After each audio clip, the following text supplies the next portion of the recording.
We received this question. Thanks to your information, I now know a lot more about anxiety and how to overcome it.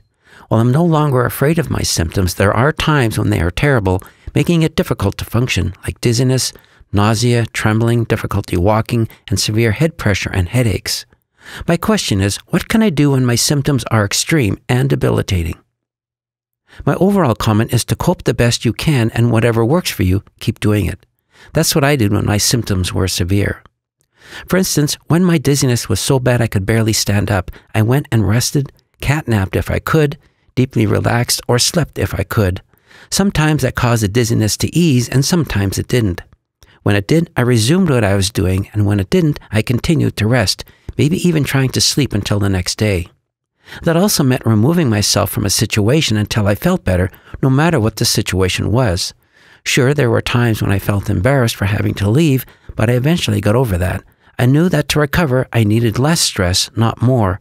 Removing myself was the best way to reduce stress in that situation. Some people understood and were supportive, and some didn't and weren't supportive. I learned not to worry about the negative people.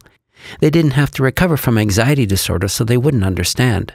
Recovering was my main goal, and I didn't let anything stand in my way, even other people's negative feelings and opinions. I took that same approach for all my symptoms when they got so bad that I could barely function.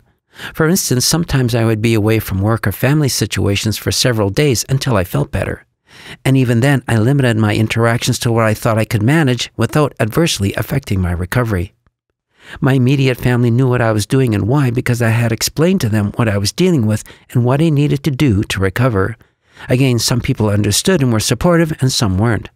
I offered grace to those who didn't understand and weren't supportive.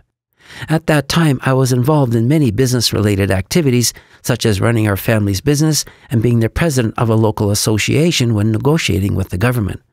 Because those activities were highly stressful, I resigned from my position with the association and withdrew from the negotiations.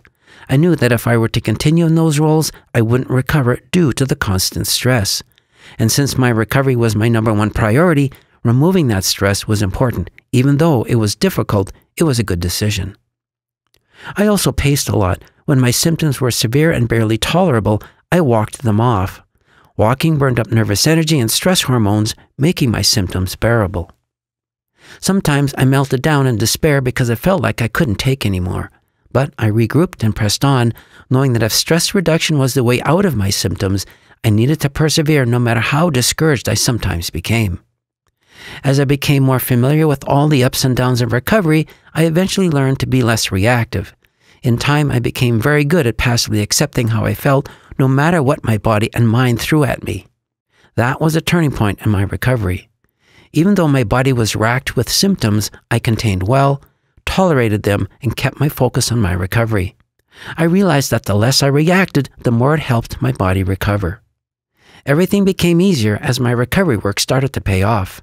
I knew what I was doing was working, and that if I kept up my recovery work, I would eventually eliminate hyperstimulation and its symptoms. That progress bolstered my confidence, which helped with my recovery. No matter the severity of the symptoms, I passively accepted them, didn't react to them, didn't fight with them, didn't get upset about them, removed myself if I needed to, and continued to rest.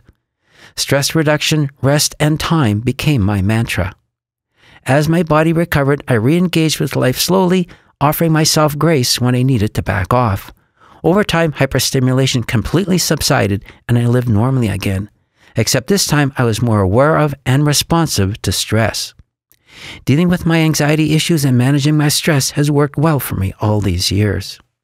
Yes, I had to work through the fear extinction process for all the fears I established during my anxiety struggle, but I was patient with that process too. I celebrated when I was successful and offered grace when I wasn't. Slowly but surely, I regained my normal life and anxiety disorder became a distant memory. The skills I learned throughout recovery were valuable and helped me stay anxiety disorder free all these years.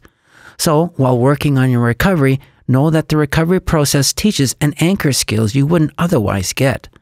There is great value in working through the ups and downs of recovery. Of course, much more could be said, but briefly, that is how I worked through times when my symptoms were severe. Toolkit for recovery success: do whatever it takes to cope with strong symptoms. Practice passive acceptance. Develop a non-reactive mindset. Faithfully reduce stress, get sufficient rest, be patient, and give the recovery process plenty of time. You will get there if you persevere. Last, perseverance develops resilience. Resilience is a cornerstone of lasting success because it directly addresses the third condition of fear. During recovery, develop resilience because it is one of the silver bullet remedies for long-term success. May God bless your recovery efforts.